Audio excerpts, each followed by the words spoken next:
Hello, my name is Matt Voget, and I'm excited to talk with you all today about conquering the API Rainbow Road level with these dev cheat codes, or put another way, what are 5 ways in which we, as API developers, can create higher quality APIs? So, just a little bit of background about myself. I'm the VP of Engineering at Ambassador, and before that, I, you know, built a lot of APIs as a software engineer. Anything from RESTful APIs, GraphQL APIs, and SOAP.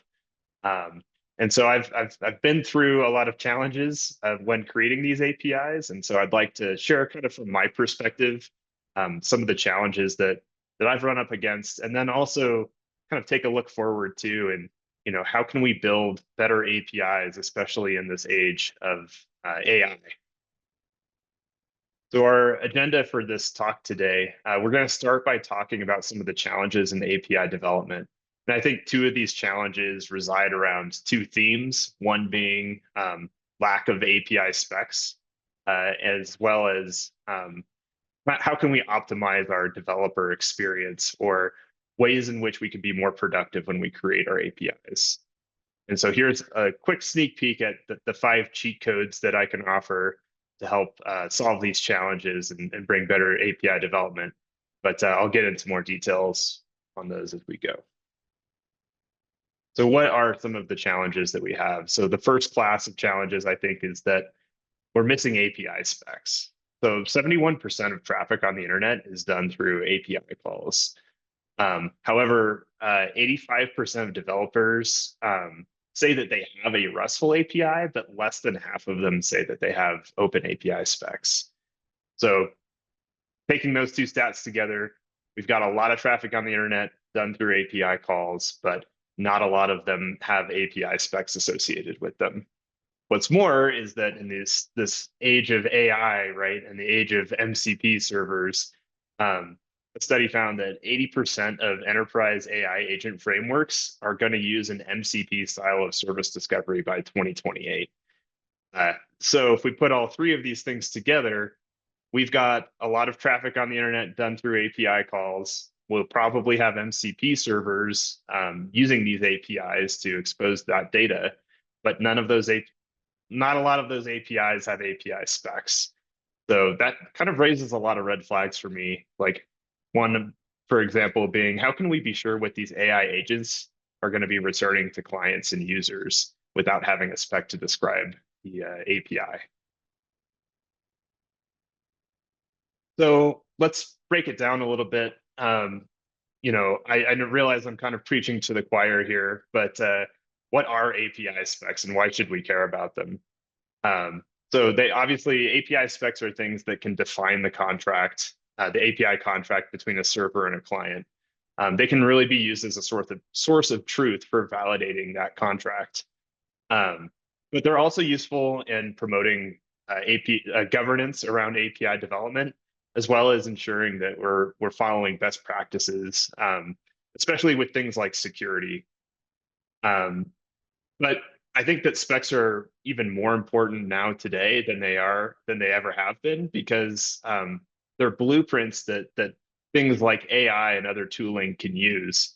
So if we think about things like code generation, or creating a test harness, or automation testing, or even having like security scanners, API specs are very important to serve as these blueprints for our APIs so that other tooling can use them. So what happens when we're missing these API specs? Well, I think first, obviously, we can see a lot of integration issues or uncaught bugs in production if we don't have specs that help us with our testing. We can also see gaps in security too. So for example, is this endpoint protected by a security scheme? Well, it's hard to tell unless you have a spec that kind of asserts that truth. Or even worse, should this endpoint be publicly exposed, right? Hard to tell, again, if you don't have this thing in a spec, right? If you should be revealing this endpoint or not. So missing spec not only leads to uncaught bugs and things of that nature, but also poor developer experience. And I'm not talking about developer experience specifically for humans, but also for things like AI agents, which will, eventually be these heavy consumers of these APIs.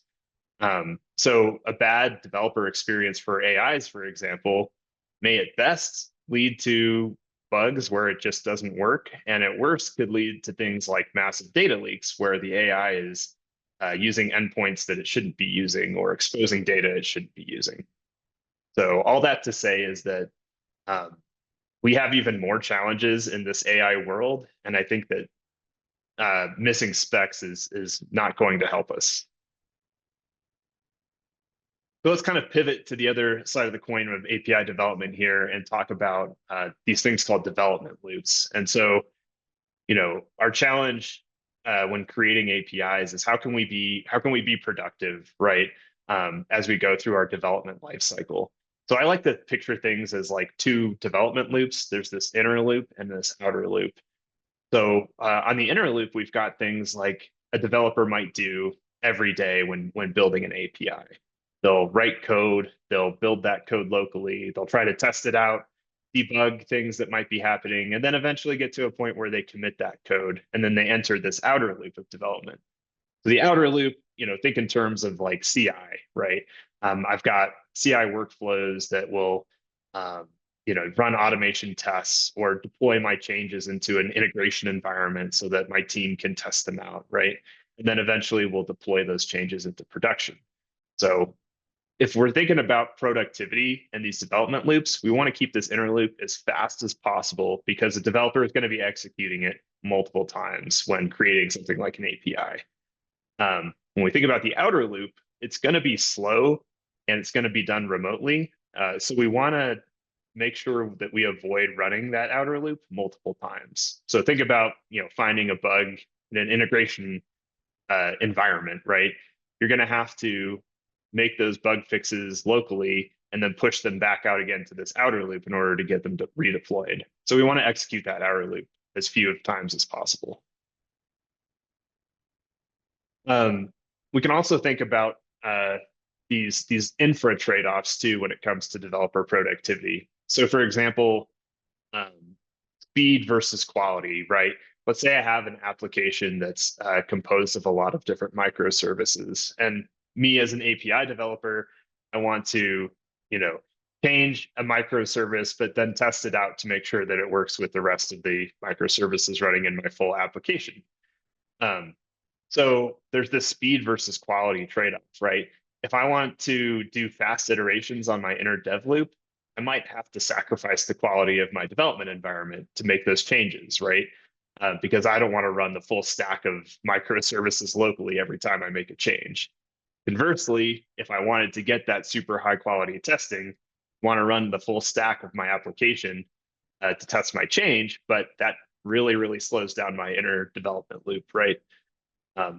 Similarly, we also have this autonomy versus skill set trade-off that we have to consider. So to kind of describe this, like it's hard to build out like a team of developers that can both, have all the dev skills that we need to create these APIs, but then also have all of the infrastructure skills, things like, Kubernetes experience, right? Deploying your application into infrastructure. So it's kind of a unicorn of a team when you think about it. So oftentimes we have to make these trade-offs with our teams too. So, we can have a different team. So what usually ends up happening is that we'll start to form these siloed teams where, there's one team that's like a product feature team who, has engineers who can code, right? But then you also have a separate DevOps team or a platform team who are the infrastructure experts. But these siloed teams can really lead to a lot of productivity challenges down the line. But how do we combat these problems, right? The missing API specs as well as some of these developer productivity challenges. So let's talk about these 5 cheat codes that we can use to help solve these problems. So the first one is let's use AI-driven API specs. And what I mean by that is that, I think that AI is still, it promises a lot, but it's still kind of in its infancy when it comes to some areas. Like we may not trust it fully to generate large scale applications or perform complicated coding tasks. But I think where we can really leverage AI is in creating and maintaining our API specs. So it's really, AI is actually really well suited to following that rigid structure of, say, an open API specification, right? And generating the content to follow that rigid structure. So imagine, if you will, like typing in some of these prompts into AI, right? Like create an API spec from my code repo. It can scan all of your code files and kind of propose a specification for you. Or, modify my API spec to include better examples. It should be easy to follow that pattern of open API and put those examples in. Or find any endpoints missing a security scheme, right? AI is really good at that pattern recognition and, trying to apply that same kind of pattern that you have maybe in other API specs into your current one. So this is really exciting for me because I'm someone who used to work at Stoplight, which I think is now owned by SmartBear. But I was working on that form-based spec creation tool, and so it's really cool for me to see how far we've come when it comes to creating open API specifications. I think some simple chats or prompts, right, to AI can produce some pretty amazing things. So I think that we're kind of running out of excuses for why we all can't quickly and easily maintain and generate these API specs. So cheat code 2, we should base our mocks on these specs. So oftentimes today, we spend a lot of time creating and maintaining, I would say, bespoke mock servers. So we might use things like proprietary tools to create our mock servers, to create our mock responses and things like that. It could be really burdensome to have to update and maintain these mock servers as we go too. So, let's say, for example, I have to change my API, change some kind of model within my API, and now I need to change, for example, all of my Postman collections to update that. It can be kind of a burden. But we know that mocks are really important because mocks can enable parallel development. My backend team and my front end team can work at the same time. If we have mock interfaces or the interfaces mocked out, we can also remove live dependencies from testing as well by just stubbing or mocking out those dependencies. And we can use mocks to power things like API dev portals. So I think that what we should start to lean into more is if we can easily create our API specs, let's quickly create our mocks directly based on those API specs. And in that way, it's way easier to maintain. Any changes to the API could result in a change to the API spec. And as soon as the API spec changes, we should be able to update our mocks automatically. So I think this will lead to high quality testing, higher quality mocks, because we know that our mocks are based off of that API spec. And we should also remember too that like our applications may not be dependent only on internal APIs, but also on third-party APIs like OpenAI or Stripe or Auth0, for example. And those dependencies also have typically have API specs themselves, which we should be able to quickly convert into mock instances. So if we can arrive quickly at the high quality API specs, I think we can arrive quickly at high quality mocks as well. So cheat code 3, embrace workflow testing. So let's remember the testing pyramid for a second here, which you may have heard of. But at the base of this test pyramid, we usually put things like unit tests, and then kind of as we go up the pyramid, in the middle we've got integration tests, which kind of test different components together, right? These different units put together. And then at the top of this testing pyramid, we have things like end-to-end tests. So similar to mocks, we may be setting up our testing strategy in pretty bespoke ways that can be a pain to update and maintain whenever things like APIs change. Um, so for example, let's say I change, the API for a really core function, like the schema for a user object, for example. And now, I need to go and change a dozen of end-to-end tests that all rely on that, same API or that schema. So how can we apply this type of thing to APIs? So I like to think of open API specs as ways in which we can test the API units. So for example, I want to validate that my endpoint is returning the expected response body. And so I can treat that like a unit test, right? Um, but oftentimes we need to string together multiple of these API calls to accomplish something that's more functional. For example, let me I want to get a user profile, right? So what do I have to do to do that? I would have to maybe authenticate with an API and obtain an auth token.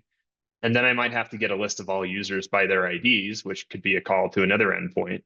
And then I might need to call a third endpoint to fetch the profile of a given user by the ID, right? So we have kind of this whole workflow of API calls that has to happen if we want to test that full function. And so this is why I'm excited for things like Arazo specifications, because Arazo specs are useful for defining these types of high level workflows from more of like a functional use case perspective. And so similar to how I'm thinking of open API specs as useful for testing the units, I think we can actually use these Arazo specs to power our integration and end-to-end tests. And so the other cool thing about Arazo specifications too is, it's a specification which has its own rules and rigid structure. And like we talked about in cheat code 1, if we can use AI to quickly generate and maintain our open API specs, we ought to be able to use it to do the same with Arazo specifications too. And so, before when we're, maybe having to maintain all of these bespoke tests, things become as simple as let's just update the Arazo specification and then automatically generate all of our end-to-end tests based off of that thing. So think about those same AI prompts, right? Like, I want to, based on my API specs in my code repo, I want AI to generate an Arazo specification that, let's say, fetches that user profile. And then hopefully we can arrive at that spec that chains together those three API calls to accomplish that. So I think there's some really, really cool opportunities here for using Arazo. That kind of summarizes the cheat codes that address a lot of the API spec challenges. So let's go back to kind of that other class of problems that we were talking about of developer productivity and our trade-offs with that inner and outer dev loop. So just to bring back those concepts again, right? We've got the inner loop, which we're running a lot. And then we've got that outer loop, which is kind of more tied to the CI, which we run few times, but is a lot slower.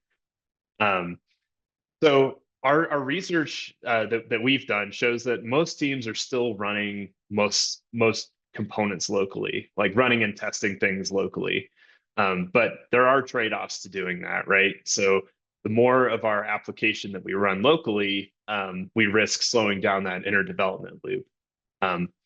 But if we stop running as much stuff locally, we might be sacrificing the quality of our development environment in order to keep that inner loop fast. So I think this could all lead to that infamous "it works on my machine" excuse, right? So you've done testing and you think it's good to go and you push it up to the outer loop and then things are broken, right? But it worked on my machine. So how can we move some of that quality from that outer loop into the inner loop without sacrificing the speed? So that's where I think this concept of develop locally, test remotely really comes into play. So I think one proposal around this speed versus quality trade-off is let's try to set up a shared remote development environment. So imagine like a developer being able to run a single microservice that they're coding with all of its dependencies mocked out or running in this shared development environment. You could keep your inner loop going really fast, making quick changes, rapidly testing stuff out.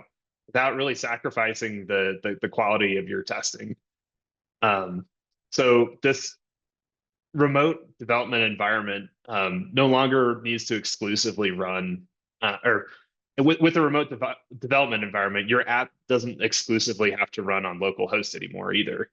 It kind of opens up the opportunity for us to create shareable URLs and ways to preview changes that you're making to an API without having to commit your code and praying that it all works, right? So we're removing the burden of having to run your entire app on localhost, but still reaping some of the benefits of you know having a remote test environment. So let's dive into that a little bit more with cheat code 5. So if we are introducing these the concept of a shared remote development environment, um, I think that we should be trying to make these shared remote development environments as production-like as possible. So it's fast for developers, and we can make it high quality too, right? So think about the shared remote development environment, not only just running the components of your full stack application, but also running components like API gateways or other ingress components, data stores, mocked or even live third-party APIs, right? So when we think about how we want to set up our test environments, we usually try to like mimic production as much as we can when we move from production to staging. And then I think we can move this into development as well. But the goal is, how can we get that high quality testing with all the production like components before a developer has to even commit code and go to the outer dev loop? Many teams do have hybrid or remote and some kind of remote like tests set up. Maybe it's ephemeral test environments. Maybe they have a staging environment, right? But I think the goal is to try to shift that left as far as possible. And I think with the shared development environment, we can kind of get the best of both worlds there. So those are the 5 cheat codes. And I would encourage us to, remember that we don't want to get stuck missing API specs, right? Or even Arazo specs, or getting caught with slow development loops. So, when we're missing specs, can lead to a massive setback, especially in the age of AI. I think the organizations and teams who have API specs are going to be running laps around the teams who don't have specs. And then with development productivity, I think these are just little things that we can hit multiple times, right? That end up costing us in productivity in the long run. So we want to try to solve for both of those things. Yeah, keeping with the Mario theme here, us at Ambassador, we noticed this problem, and we wanted to try to give users that superstar power up to avoid those blue shells and banana peels, right? So we wanted to give people a power up for that API development. So we created Blackbird. So Blackbird is our new development tool. And it's this modular development tool that really tries to tackle both the API spec as well as developer productivity challenges, right? So what it is a place and a set of tools that can help catalog and discover API specs, produce API specs, and manage API specs, as well as offer this kind of shared remote development environment that developers can quickly use to run things like mock servers, deploy their code, and even test their code before they've even had to commit it. So we use AI to help power API spec creation and management. And we also offer a lot of dev-friendly tooling to kind of help people test their APIs and code changes before they've had to commit to the outer dev loop. We've got an IDE extension, a CLI. All of our features are very modular and can be scripted. And as most tools claim these days, we are AI powered, right? But it's really nice though, because as I mentioned in those first cheat codes, we can use AI to solve some of those really painful challenges that we've run up against in not having high quality API specs.